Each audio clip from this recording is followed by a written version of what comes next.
Señor, háblame esta mañana. Vamos ahora un poquito, dígale al Señor, Señor, háblame esta mañana. Dígale, abro mi corazón a ti, abro mis oídos a ti. Quiero escuchar palabra tuya. Dame tu revelación, Señor. En el nombre de Jesús. Amén. Juan capítulo 5, verso 39. Escudriñad las Escrituras. Ellas son las que dan testimonio de mí. Escudriñad. No te quedes solamente leyendo, sino escudriñad. Da la idea de investigarla, de meterte a fondo en las Escrituras. 2 Timoteo 3:16. Toda la Escritura es inspirada por Dios y útil para enseñar, para redarguir, para corregir, para instruir en justicia. Justicia es dar a cada uno lo que le corresponde. Instruir en justicia está diciendo instruir en los principios de Dios en todo el quehacer, en todas las áreas de la sociedad. Hoy nosotros vivimos en una era postmoderna. Es decir, hasta los años 90, 1990, vivíamos en una época todavía moderna, donde la razón era lo que imperaba, donde la razón nos decía esto es bueno y esto es malo. No siempre estaba en lo cierto, pero por lo menos sabíamos que si era bueno, no era malo. Perdón, si era bueno, claro, no era malo. Lo dije bien, ¿no? El asunto es que en la última década del siglo pasado dejamos de lado la razón. Ya había comenzado este proceso después de la Segunda Guerra Mundial y hoy la verdad está dada por lo que sentimos, por las emociones, por las sensaciones. Por lo tanto, alguien dice, bueno, ¿crees en el amor? Sí, creo, mientras lo sienta. ¿Ya? ¿Y crees en Dios? Sí, mientras que lo sienta. ¡Wow! ¿Y cuánto es tu compromiso con Dios? Mientras que me dure. Es una época de sensaciones, una época en que se ha relativizado la verdad. Estaba en el Congreso, estábamos discutiendo la ley de identidad de género. Y la ley de identidad de género dice así, el proyecto que se está presentando. De acuerdo a lo que el niño sienta, ¡wow! Cuando una ley, a mí, yo soy abogado, no me enseñaron leyes diciendo cuando uno sienta. La ley tenía otro fundamento, no era el sentimiento. El niño puede elegir si es varón o mujer de acuerdo a lo que sienta. Entonces, amados, en esta época postmodernista se dejó de lado la verdad. Cada uno tiene su verdad. Tú tienes tu verdad, yo tengo mi verdad, pero no hay una verdad fundamental. Por eso estamos tan a la deriva, por eso tenemos tanto problema en los valores en la familia, la falta de valores en las escuelas, la falta de valores en la política. Porque ¿qué es el fundamento? Algunos dicen, vamos a construir, hagamos constructivismo. El asunto es que uno tiene que construir en base a algún plano. No puede construir, uno dice, bueno, hay que construir para allá, el otro dice, no, voy a construir para allá. No construye nada con eso. Tiene que haber un plano, una idea. ¿De dónde sale ese plano? ¿De dónde sale esa idea? Así que vivimos en una relativización de la verdad. Y entonces quiero hablar de la Biblia como fundamento de nuestras vidas. La Biblia fue el fundamento de las naciones que hoy, o que en aquel tiempo, mejor dicho, se consideraban cristianas. En el siglo XVI ocurrió la Reforma. Era el tiempo en que los estados modernos justamente estaban formándose. Es la época de los estados modernos. Hasta esos momentos la Biblia era monopolio de unos pocos que tenían la autorización para leerla. Pero cuando Lutero clavó las 95 tesis, proclamó la Biblia para todos. La Biblia para todos. Y muchos de estos países adoptaron la Biblia como su fundamento. Y en base a la Biblia crecieron, colocaron las raíces de lo que sería esa nación, ese estado. Porque la Biblia no era un libro de religión. Y si puedo dejar esta idea contigo, me voy muy feliz.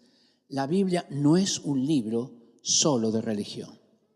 La Biblia es un libro para todas las áreas de la vida. Así lo entendí un hombre que se llamaba Hans Nielsen. Vivía en un país súper pobre, lleno de pastores, pero no de pastores de congregación, pastor de ovejas. Eran analfabetos. Casi no había universidades, no había colegios. Y este hombre tomó la Biblia y comenzó a producir un cambio. Primero en la educación, enseñaba lectura a través de la Biblia. Luego en la economía, levantó una cantidad de negocios, al mismo tiempo que levantó 1000 grupos de discipulado y oración. En ese país pobre e ignorante, lo metieron preso. 10 años estuvo preso. Después se dieron cuenta que como este hombre hacía buenos negocios, los negocios daban impuestos. Así que lo sacaron de la cárcel y dijeron, siga haciendo negocios, así recibimos los impuestos. Luego levantó un movimiento de políticos basado en los principios de Dios. Y estos fueron los que formaron esta nación pobre e ignorante que se llama Noruega. La Biblia hizo la diferencia. Los cristianos del Mayflower colocaron en Estados Unidos la palabra de Dios como fundamento. La Reforma colocó en Suiza un fundamento. Usted sabe que los suizos, basados en la palabra de Dios, dividieron los poderes y pusieron cada poder en diferentes ciudades. En ese tiempo no se conocía porque todo el poder se concentraba en el rey. Pero ahora que había caído el poder de los reyes, ¿por qué cayó el poder de los reyes? Porque cayó el poder del Papa, que era quien nombraba a los reyes. Y ahora comenzaron iglesias donde las personas intervenían en las decisiones y se dio origen a este tipo de democracia participativa que fue la que dio origen a los gobiernos de las colonias norteamericanas. Las colonias norteamericanas se basaron en cómo se gobernaban iglesias evangélicas. De ahí sacaron el modelo.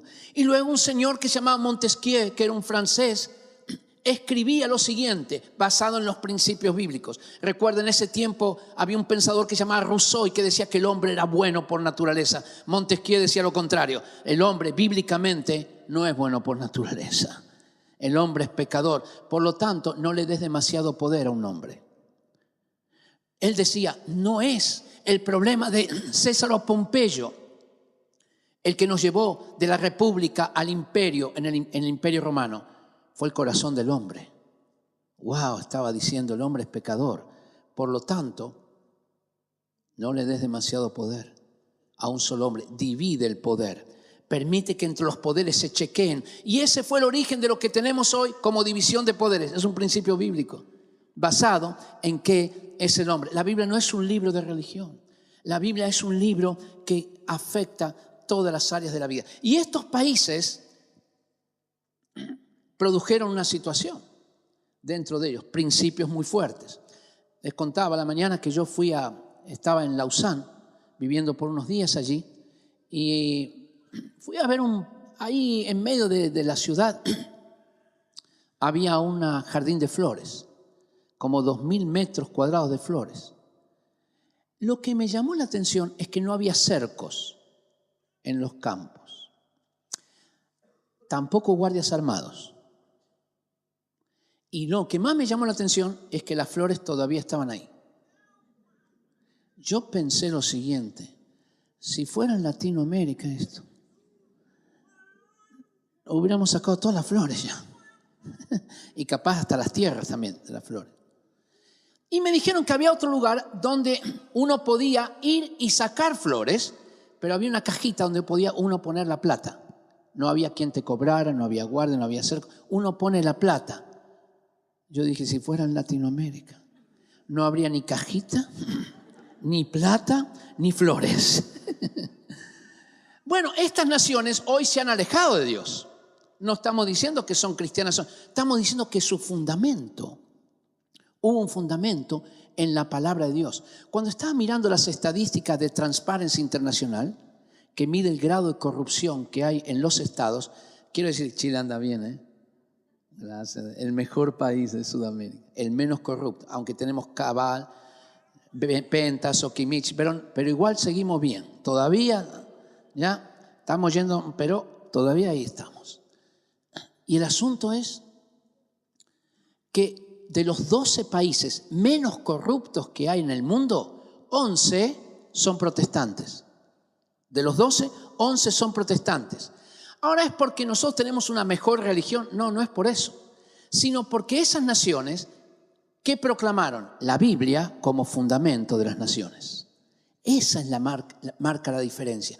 Amados, nosotros podemos producir cambios a través de interesarnos y escudriñar las Escrituras y aplicar las enseñanzas de la Escritura a todas las áreas de la vida. Los primeros cristianos le aplicaron el concepto de ciencia. La ciencia la levantaron hombres estudiosos de la Biblia, Grosseteste, Guillermo de Ockham, Roger Bacon, hombres estudiosos de la Biblia que entendieron que Dios es un Dios racional y que gobierna el universo a través de leyes. Y si lo gobierna a través de leyes y Dios es un Dios racional, se puede estudiar a través de la ciencia. Así nació el concepto de ciencia. De ninguna manera la Biblia fue en contra de la ciencia, muy por el contrario. Estos hombres se inspiraron en la Biblia. El concepto de trabajo, que era considerado como un mal necesario, de pronto resurge en la Reforma. Colosenses 3:17. Todo lo que hacemos de palabra o de hecho, lo hacemos en el nombre de Jesús. Y todo lo que haga, Colosenses 3:23, todo lo que hagas, hacelo como para el Señor.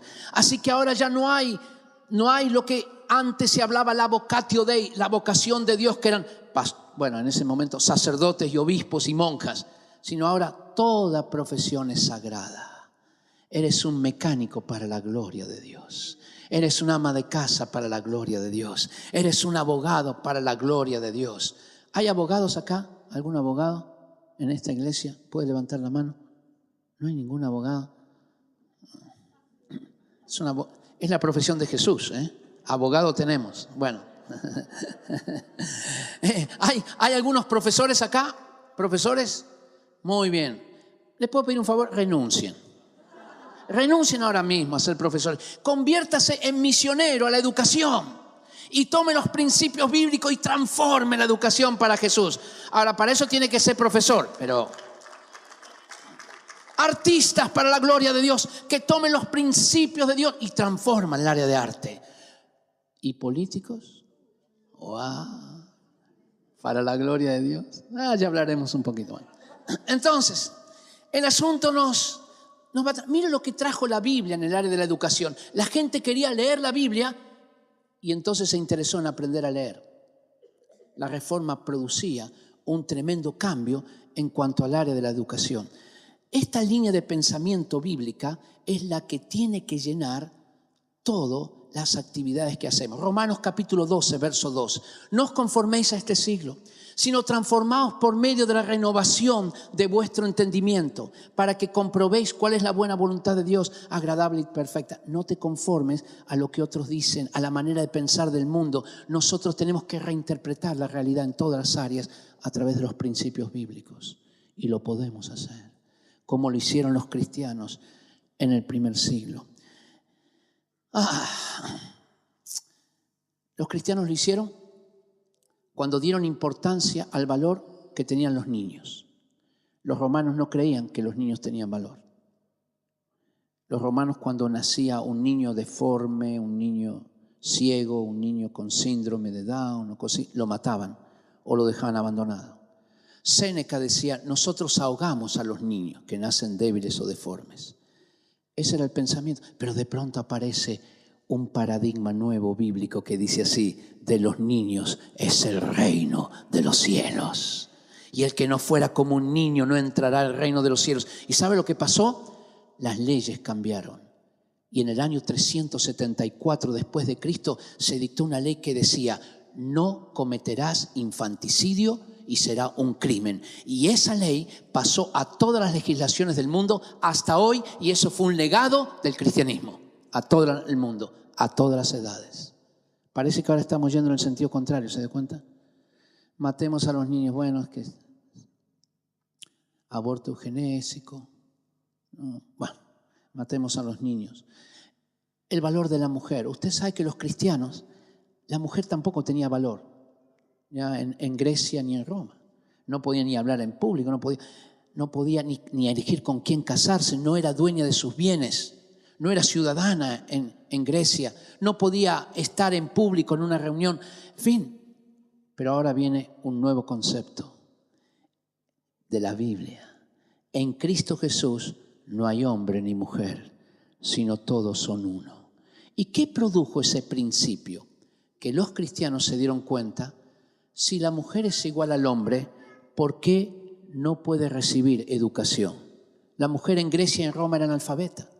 porque no había escuelas para mujeres. La escuela era solo para los hombres. Y los cristianos crean en el siglo VI las primeras escuelas para mujeres, basadas en el principio bíblico, y producen una transformación también en la sociedad en esta área. Qué tremendo cuando Dios actúa. El concepto de dignidad. El concepto de dignidad es increíblemente importante porque cambió la humanidad. Los romanos pensaban que había un concepto de dignidad que se llamaba dignitas. Y esto significaba si uno ocupaba una posición mayor, por ejemplo en el Senado o en la orden de caballería. Era algo por méritos. Pero ahora viene un nuevo concepto de dignidad que se basa en Génesis 1, 26, 27. Dice, hagamos al hombre a nuestra imagen y semejanza. ¿Sabe por qué el hombre y la mujer tienen dignidad? Porque son hechos a semejanza, imagen y semejanza de Dios. En Roma las mujeres no tenían dignidad, los esclavos tampoco. Era para algunos hombres nomás que se destacaran por sus méritos. Pero ahora la dignidad, desde el punto de vista bíblico, comienza a ser algo con lo cual uno nace, solo por el hecho de haber sido creado a imagen y semejanza de Dios, tienes dignidad. Mire qué concepto. Así que un niño tiene dignidad, una mujer tiene dignidad, un anciano tiene dignidad, un esclavo tiene dignidad. Y si tiene dignidad, ¿por qué tiene que ser esclavo? Así sabe qué pasó, se abolió la esclavitud. Los cristianos produjeron ese cambio, porque el hombre tiene, la mujer tiene dignidad en cuanto a los ojos de Dios. El concepto de la vida humana. En Roma la vida no tenía mucho valor.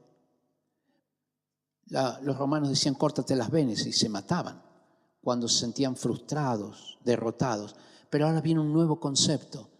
La vida no te pertenece, le pertenece a Dios. ¿Sabe cuál es el fundamento del aborto hoy? Que la mujer, pero podríamos poner la mujer o el hombre, es dueño de su cuerpo. La pregunta es, ¿quién dijo eso? Que la mujer es dueño de su cuerpo, o el hombre que... Dios es el dueño del cuerpo. Así que tenemos que volver a los principios bíblicos, de lo que Dios dice que es bueno y lo que Dios dice que es malo. En cuanto a la esclavitud, el pensamiento aristotélico decía que había hombres nacidos para mandar y hombres nacidos para obedecer.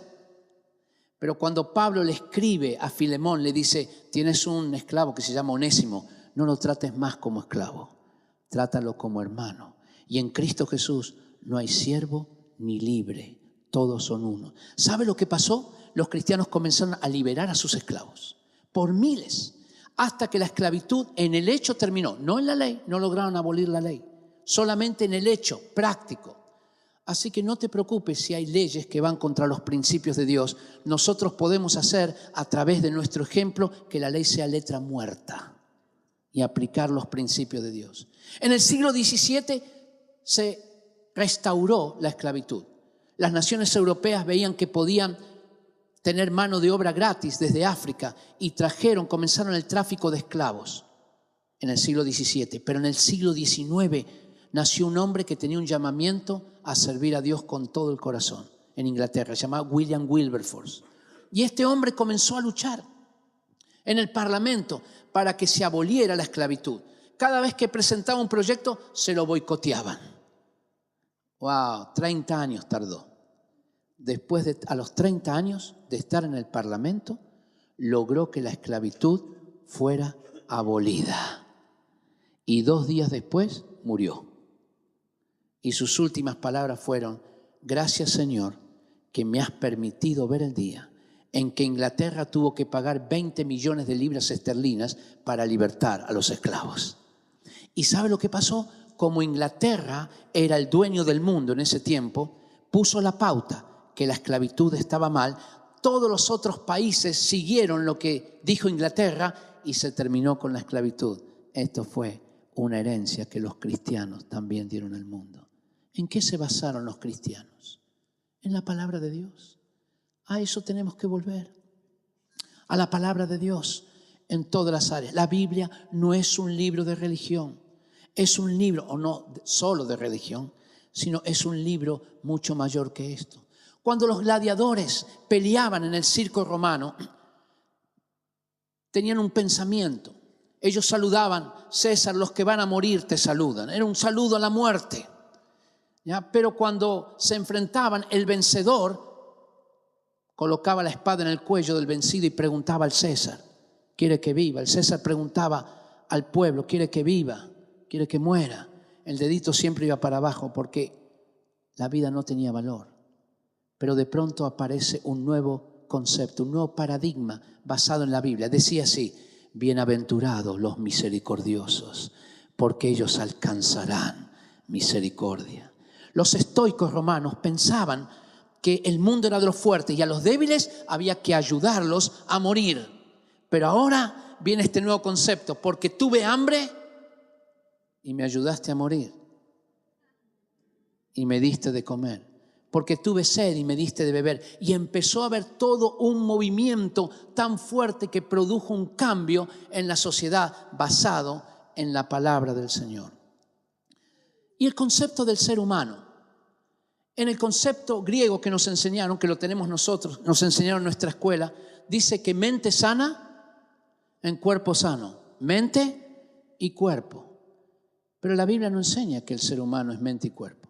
La Biblia dice, 1 Tesalonicenses 5:23, que somos espíritu, alma, que sería la mente, y cuerpo. Espíritu. ¡Wow! 3 elementos, no 2, son 3. Por lo tanto, podemos encarar todas nuestras actividades tridimensional, desde 3 perspectivas: espiritual, mental y corporal. Ahora, eso produce una transformación tremenda. Porque si uno tomara, por ejemplo, la educación sexual y no entiende el área del espíritu, la educación sexual se limitará a hablar del órgano reproductor del hombre, de la mujer, cómo se tienen relaciones sexuales, cómo quedarse embarazada, y se terminó. Pero cuando tú entiendes que el ser humano es espíritu, alma y cuerpo, entonces la educación sexual comienza por hablar de la identidad del ser humano, del valor que tiene en Dios, del respeto el uno por el otro, del dominio propio. Son principios espirituales, y la educación sexual o cualquier tipo de educación se enriquece porque tenemos el concepto bíblico de lo que es el ser humano. Es otra manera de ver al ser humano. ¿Cómo sería el área de la educación? Usted se da cuenta que de Cristo se habla muy poco en las escuelas. Bueno, se habla en la hora de religión, que no va nadie, que es aburrida, que es optativa, que no se califica, pero no se habla, por ejemplo, en historia. Quería leerles una cosa que dijo una mujer muy especial, ¿ya? Se llama Gabriela Mistral. La crisis de los maestros es crisis espiritual. Preparación científica no suele faltarles, le falta evangelismo. La enseñanza que recibieron los ha hecho un mero recitador ordenado. Cristo es el maestro, fue el hombre perfecto, el ideal a cual toda persona debe tender. Se lo silencia porque no se le puede imitar. Hacer el silencio en torno de Jesús en la escuela es algo parecido a tratar en química el agua, callando en geografía los mares. En los muros llenos de libertadores y descubridores y sabios, ¿no habrá algún sitio para él? Además, la escuela pone una aureola administrativa sobre una multitud de violentos, cuya faena fue matar entre los hombres. La escuela fatiga y agobia la mente de los niños con este tipo de personajes, pero no recuerda ni por un momento o no menciona quién fue pura carne de sacrificio, pobre corazón ofrecido que no conoció otro gesto que el de darse. Honra a los hombres parciales que los libertaron o descubrieron, pero no quieren honrar a a Jesús, que de manera divina hizo todas las faenas humanas. Gabriela Mistral. ¿Por qué no volvemos a Jesús a las escuelas? Profesores, ¿por qué no volvemos? No, es que no se puede. ¿Por qué no? Y si comenzamos a desafiar el pensamiento a través de los principios de Dios en el área de la educación. Sí podemos hacerlo. Volver a atrevernos a pensar de acuerdo a estos principios bíblicos. ¿Y cómo esto va influyendo? Bueno, ¿cómo prevenimos el SIDA? Desde un punto de una perspectiva humanista lo prevenimos a través del condón. Y si comenzamos a levantar una perspectiva bíblica de prevención del SIDA a través de la abstinencia y de la pareja única, al final de cuentas la Organización Mundial de la Salud dice que hay 3 maneras de prevenir el SIDA, pero todo el énfasis está hecho en una, ¿vio? En el condón. Y si comenzamos a enfatizar las otras, un día estábamos debatiendo en esto y les decía a un grupo de diputados y senadores, dígame una cosita, ¿usted asistió a algún lugar donde se habla de cómo prevenir el SIDA? Le decía a ellos, estaba Nelson Ávila, Marco Enrique Minami, Sergio Vitar, Francisco Chaguán. ¿Han escuchado alguna vez en un colegio los encargados de contra SIDA, CONASIDA, Luchemos contra el SIDA, todas estas organizaciones mandan sus monitores y comienzan a hablar a los niños y les dicen, alumnos, hay 3 maneras de prevenir el SIDA, la abstinencia de la pareja y el condón. Vamos a hablar cómo se coloca y se saca el condón. Y de las otras 2 no hablan nada. ¿Por qué no hablan nada? ¿Sabe por qué? Porque ellos no lo practican y no tienen autoridad para hablar de esto. Y si cristianos comenzamos a ir a los colegios e iniciamos campañas de prevención del SIDA y de educación sexual en los colegios desde una perspectiva bíblica, ¡wow! ¿Qué problema tenemos en los colegios? El bullying. Y si comenzamos los cristianos a ir y enseñamos a los niños lo que significa bendecir en lugar de maldecir, cultura de bendición, en lugar de colocarse sobrenombres denigrantes, guatón, jirafa y todo lo que, le empezamos a colocar como hacía Jesús, sobrenombres que exalten a la persona. Simón, tú eres Pedro, que significa la roca. Así que Pedro caminaba diciendo, yo soy la roca, porque Jesús le había cambiado el nombre, le había puesto un sobrenombre para su gloria. Amados, hemos practicado esto en colegios, tanto lo de educación sexual como lo de cultura de bendición en contra del bullying, con los principios bíblicos. ¿Sabe lo que pasa? Es fantástico. Hemos visto resultados tremendos. Nos ha alentado tanto que queremos levantar 500 monitores de educación sexual desde una perspectiva bíblica. Y 500 monitores que van hablando de cultura de bendición en lugar de bullying. Lo hemos experimentado en los colegios. Fabuloso. Yo conté esto la otra vez, pero en uno de los colegios que me invitaron ahí en Calama, le habían tirado una torta en la cara a un profesor el día anterior. Así que me dijeron, usted va a hablar a alumnos que no quieren saber nada de religión y que ayer le tiraron una torta en la cara al profesor. ¡Wow! ¡Qué ánimo!, ¿no? Tercero y cuarto medio, 80 alumnos. Y comencé a hablarles de cultura de bendición, cómo pedir perdón unos a otros, cómo bendecir. Cuando terminó la clase hicimos una práctica. Y dije, ¿quién quiere ser el primero? Se levantó un muchacho y dijo, yo quiero ser el primero. Profesor, quiero pedirle perdón por lo que hicimos ayer. Y fue y le dio un abrazo al profesor. El profesor estaba duro como una tabla. Una chica se levantó y dijo, yo también quiero pedir perdón al profesor. Otro muchacho dijo lo mismo y los 3 fueron y abrazaron al profesor. Ahora ya estaba mejorcito el profesor. ¿Ya? Y empezó a haber un clima de bendición de unos a otros. Estoy hablando de colegios no cristianos. Los alumnos se abrazaban unos a otros, lloraban, comenzó un llanto general, pero había una que lloraba más, la directora del colegio. ¡Wow! Y me dijeron que esa promoción de cuarto medio fue muy diferente a las demás. ¿Sabe por qué podemos entrar en estos lugares? No por nosotros, sino porque la ley de Jehová es perfecta, que convierte el alma. Y tú comienzas a hablar de los principios de Dios en el área del bullying, en el área de educación sexual, y comienza a producirse algo precioso. Pero también podemos hablar de estos principios de Dios en el área de la política. Uno le pregunté a un político, ¿qué es política? Me dijo, juego de poderes. Cómo conquistar el poder, conservarlo y evitar que te lo quiten. Y si aplicamos el principio bíblico, ¿qué es política? Los gobernadores se enseñorean de las naciones, pero entre ustedes no será así. El que quiera ser el primero, hágase siervo de todos. Concepto de política, servicio. Servicio. Por eso se llama servidores públicos. Imagínate a un político llamándole sirviente. Wow, quizás no lo aceptaría mucho.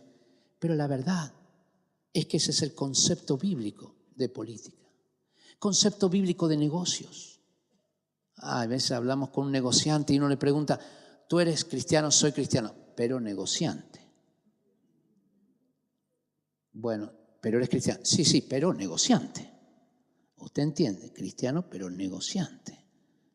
Y los negociantes somos negociantes. No, yo no creo en eso. Yo creo que la vida es una sola y que podemos reinterpretar los principios de negocios de Dios y aplicarlo a nuestros negocios. Es un desafío. Pero ¿será que podemos levantar empresas llenas de los principios de Dios? Y que podemos llevar a empresarios, verlos como un campo misionero a donde tenemos que llegar y darles la palabra del Señor a los empresarios. Necesitamos empresarios que hagan eso. Porque los empresarios son una cultura especial, hasta tienen su lenguaje. La quiebra, uno dice, se quebró el pie, no, le quebró el cheques voladores, líneas de crédito, tienen todo un lenguaje. Necesitamos empresarios que hablen ese lenguaje y que lleguen a otros empresarios con el Evangelio. Por lo tanto, qué tremendo cuando nosotros empezamos a aplicar este sentido de la palabra de Dios. Mire el concepto de justicia. Todos hablamos acá de la puerta giratoria, ¿vio? En Chile. Eclesiastés 8:11 dice así: por cuanto no se ejecuta sentencia sobre la mala obra, el corazón de los hombres está dispuesto a hacer el mal. Mire qué tremendo principio de justicia. Si no ejecutamos sentencia sobre la mala obra, el corazón de los hombres está dispuesto a hacer el mal. Ese es un principio tremendo de justicia, que lo podemos aplicar al área de la justicia. Y las cárceles. Hay un principio en la Biblia que es el principio de restitución. Se dio cuenta que en nuestras cárceles los ladrones entran a la cárcel y salen. Pero a veces entran y se quedan y tenemos que pagar por su alojamiento, por su comida. No hacen nada y aprenden cómo delinquir mejor. Es decir, entró siendo un ratero, ahora sale como ladrón de bancos. ¿Ya? Dicen que es la universidad. Y si comenzamos a levantar principios bíblicos en esta área y aplicamos el principio de restitución, cuando alguien defraudaba, robaba algo en la Biblia, tenía que devolverlo. Más un 20% más un quinto, imagínense. Y además lo ponemos en un lugar, no sé si en la casa, depende, y tiene que pagar por su comida y su alojamiento. Los principios bíblicos no fomentan la flojera ni la vagancia, sino comenzamos a aplicar principios bíblicos en el área del sistema carcelario y de la justicia. Estoy hablándolo muy rápido todo esto, usted se da cuenta. Y si levantamos principios bíblicos de cómo llevar adelante una cárcel. Yo fui a visitar una cárcel, era una cárcel evangélica en Argentina. No es que estaba lleno, no es que evangélicos entraban a la cárcel, sino que era una cárcel que personas que se habían convertido en pabellones de otras cárceles iban a esa cárcel. Y tenían un régimen muy interesante. 8 de la mañana, tiempo a solas con Dios. Así empezaba el día en la cárcel. Después iban a trabajar o estudiar dentro de la cárcel. Después se dedicaban a la agricultura. Después tenían un culto de 2 a 4, 2 horas todos los días. Después tenían intercesión por China. Después tenían más trabajo, estudio. Después cenaban y después se iban a dormir, pero había 3 que no dormían. Hacían vigilia toda la noche orando por los demás. Así que yo estaba en la cárcel todo ese día Y le dije, mientras que me hablaba el gendarme, yo me escapaba y entraba a una celda. Las celdas todas abiertas. Y allí había los presos orando al Señor, clamando por sus familias, teniendo tiempos de alabanza, teniendo tiempos de intercesión. Era espectacular, realmente. Le pregunté, ¿cuál es el grado de reincidencia de esta cárcel? Me dijo, 0. ¡Wow!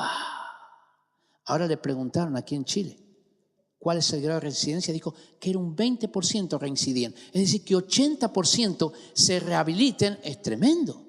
Un tremendo porcentaje de rehabilitación. Lo podemos hacer a través de principios bíblicos. Podemos transformar las cárceles para la gloria de Dios. Por eso, vuelvo a decirte, no limites la Biblia a algo que se llama religión. Vamos a aplicarlo a todas las áreas de la vida y pedir que el Espíritu Santo nos vaya guiando en este sentido. ¿Sabe? Tantas cosas. Vamos a saltear todo esto y vamos a entrar. Si no tenemos principios bíblicos, ¿quién determina el bien y el mal? No hay Dios. Si lo determina Dios es muy fácil. ¿Se da cuenta? Lo que Dios dice que es malo, es malo. Lo que Dios dice que es bueno, es bueno. A lo malo le llama infracción de la ley o pecado. Es muy sencillo discernirlo. Ahora no hay Dios, quitemos a Dios, como se está haciendo en nuestras sociedades hoy en día. ¿Quién determina lo que es bueno y lo que es malo? ¿Quién lo determina? El hombre, ¿sí? La pregunta es, ¿cuál hombre determina lo que es bueno y lo que es malo? ¿Qué hombre determina lo que es más valioso y lo que es menos valioso? El hombre blanco dirá que es más valioso que el hombre negro. ¿Quién lo dijo eso? El hombre blanco. El hombre rico dirá que tiene más valor que el pobre. ¿Quién lo dijo? El hombre rico. O el hombre muy ilustrado dirá que tiene más valor de aquellos que saben menos. ¿Quién lo dijo? El hombre ilustrado. ¿Quién determina el bien y el mal y el valor? Lo determina el propio ser humano. La pregunta es, ¿cuál ser humano? Y cada ser humano buscará su propio bien, porque yo tengo mi verdad, tú tienes tu verdad, pero yo te impongo mi verdad, porque tengo el poder para imponer. Uno de los medios a través de los cuales se impone una verdad a otros, una pseudo verdad, son los medios de comunicación. Ahí tenemos los líderes de opinión, hombres y mujeres profundos en sus convicciones. Patricia Maldonado, ¿no es cierto?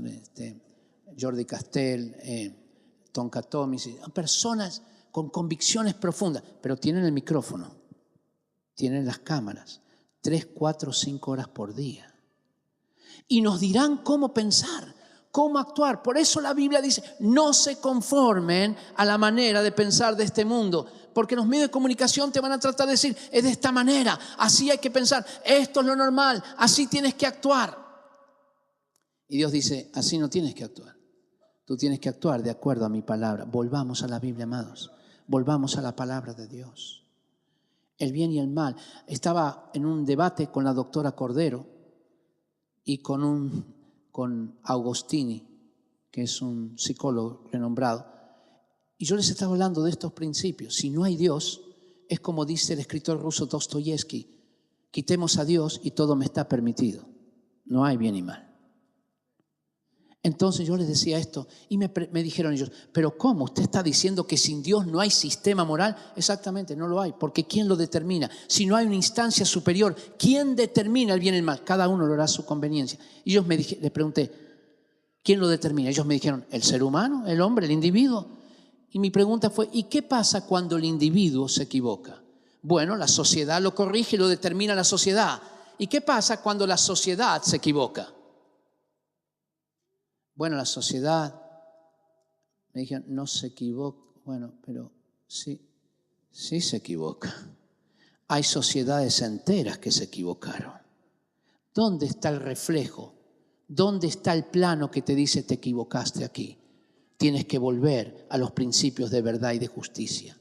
Así que hoy han desaparecido los principios de verdad y de justicia y los que tenemos son de utilidad y conveniencia. Me es útil, es bueno. El problema es que lo que es útil por lo tanto bueno para mí, posiblemente no es útil para ti. Ni bueno para ti entonces. Por eso necesitamos principios dados por Dios, que son objetivos y que te dicen, esto es bueno, y no cuando te conviene, esto es bueno. Los valores hoy son intercambiables. Uno escucha a un político no decir, no, yo no voy a votar a favor del aborto porque Chile no está preparado todavía. No te está diciendo que el aborto es malo, te está diciendo que no es conveniente votar hoy. ¿Entiendes? Cambió el concepto de bueno por el concepto de utilidad, un concepto pragmático. Pero en Cristo Jesús, lo bueno es bueno, lo malo es malo. No llames a lo bueno malo. Cuando alguien me pregunta, ¿usted qué opina de la homosexualidad y todo eso? Yo digo, mire, no es una cuestión de opinión. Es una cuestión que nosotros somos cristianos. ¿Usted entiende? Los musulmanes tienen el Corán, los hinduistas tienen... Nosotros tenemos la Biblia. Así que no es una cuestión de opinión. Es una cuestión que nosotros sigamos los principios de la Biblia y por lo tanto esta nación que se confiesa 90% cristiana entre católicos y evangélicos debería dar algún tipo de importancia a la Biblia. ¿No le parece? Porque ese es el libro sagrado que tenemos nosotros. Es una cuestión muy fácil de razonar. Por eso decimos que está mal lo que la Biblia dice que está mal. No es una cuestión de opinión. No es una cuestión de homofobia. Los cristianos no pueden ser homofóbicos, porque esto va contra los principios de Dios. Los cristianos lo que tienen que hablar son los principios de Dios, lisa y llanamente. No son sus propias opiniones, son los principios de Dios. Así que en todas las cosas queremos que Dios lo haga. Y hermanos, voy a terminar con esto. Estuve en India varias veces, pero una de esas veces fui a Varanasi. Estaba paseando por la orilla del río Ganges y escuché un murmullo que decía... Entonces toqué la puerta, entré y era un grupo de jóvenes de 16, 17 años. Uno leía los Vedas y los otros los repetían. El propósito era aprender los Vedas de memoria. Luego, en otro día, encontré el mismo murmullo. Entré y ya no eran chicos de 15, 16, eran de 23, 24. Ya nadie leía, todos lo decían de memoria. Fui a un hogar de donde salía un maestro del Corán que estaba enseñando a un niño por 2 años el Corán de memoria. Y me dijo que en 2 años más el niño sabría el Corán, es decir, en 4 años, el Corán de memoria. Ahora lo interesante es esto. El Corán es solamente en árabe, no hay Corán en otro idioma. Uno puede tener una traducción, pero no es el Corán. El Corán es solo en árabe. Así que este niño, que no hablaba árabe, sino hablaba hindi, estaba aprendiendo de memoria el Corán en un idioma que no era el de él. Y me vino un celo, hermanos. Estamos enseñando la palabra de Dios, la Biblia. Estamos memorizando la Biblia. Estamos escudriñando la Biblia. No, es que no tengo tiempo para la religión. Yo quiero animarte a esto. Toma la Biblia. Si tú eres un ingeniero y comienza a ver todos los principios de Dios de ingeniería que hay en la Biblia. Si eres un abogado, comienza a ver los principios de Dios de abogacía que hay en la Biblia. Ya dice que Jesús es el abogado nuestro, ¿no? Si eres un profesor, comienza a ver los principios de educación que hay en la Biblia. Comienza a escudriñarlos, a escribir, porque pronto tendremos que levantar colegios con principios bíblicos. Tendremos que levantar asistencia social con principios bíblicos. Tendremos que levantar arte con principios bíblicos. Así que hay que comenzar a escudriñar, no quedándonos en que la Biblia es un libro de religión, bueno, para el día domingo, para el devocional. Es para todo, te lo llevas donde vas y le dices, Señor, yo estoy acá en esta universidad, estoy estudiando ciencias. Dime, Señor, cuáles son los principios de la ciencia en la Biblia. Y Dios comienza a revelarse a sí mismo. y comienza a darte su poder. Transformar una sociedad no es una quimera, pero es una quimera si no estudiamos la Biblia. ¿Sobre qué la vamos a transformar? Así que te quiero animar a esto. Yo me puse un par de disciplinas. Si te convienen, tómalas. Leer 14 capítulos de la Biblia por semana, pero meditándolos. No es leerlo así nomás. Me dice, Señor, háblame a través de este capítulo. Son 2 capítulos por día. Y memorizando 3, 4, 5, 6 versículos por semana, los memorizas. Y como la mente es débil, lo vuelve a memorizar. Y lo vuelve a memorizar. Las palabras que yo te mando las vas a escribir en los frontales de tu casa, dice Deuteronomio 6. Las repetirás al levantarte, al acostarte, se las enseñarás a tus hijos. ¡Wow! Palabra de Dios. Volvamos a la Biblia como fundamento en nuestras vidas. Estamos viviendo una sociedad postmodernista donde no hay verdad. ¿Sabe? La gente pronto va a empezar a buscar dónde está la verdad. 15.000 jóvenes alemanes partieron para unirse al Estado Islámico, al ejército. ¿Sabe por qué? Porque este libertinaje que hay tiene un límite. Y va a llegar el momento en que el péndulo va a ir para el otro lado. Basta de tanto libertinaje. Si no ofrecemos una alternativa concreta, habrá otros que lo ofrezcan. Religiones que ponen límites. Claro, son tremendas cosas, ¿no? El cristianismo te permite vivir en libertad, pero al mismo tiempo te pone los límites de la palabra de Dios. Qué lindo cuando Dios le dijo a Adán, puedes comer de todos estos árboles. Generalmente nosotros hacemos el énfasis, sí, pero de este no puedes comer. Pero nos olvidamos que Dios le dijo a Adán, puedes comer de todos estos. ¿Y cuántos árboles le habrá señalado? Miles de árboles. De todos estos puedes comer. Solamente hay de uno. Dios nos dio amplia libertad. Solamente tenemos una limitación, el pecado. Y con eso no transamos. Cristianos, no transemos con el pecado. Cuando nos cometemos pecado, nos arrepentimos, les decimos al Señor, Señor, no voy a llamarle a lo malo bueno, sino me arrepiento, me entrego a ti, Dios te restaura y vuelves a caminar con Él.